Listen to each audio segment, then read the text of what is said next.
You ask Tiger to solve.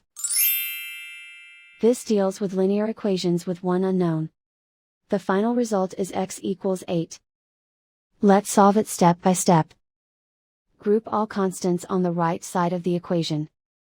Add 10 to both sides. Simplify the arithmetic.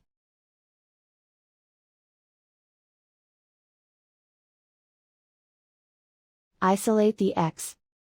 Divide both sides by 3. Simplify the fraction. Find the greatest common factor of the numerator and denominator. Factor out and cancel the greatest common factor. And so the final result is x equals 8.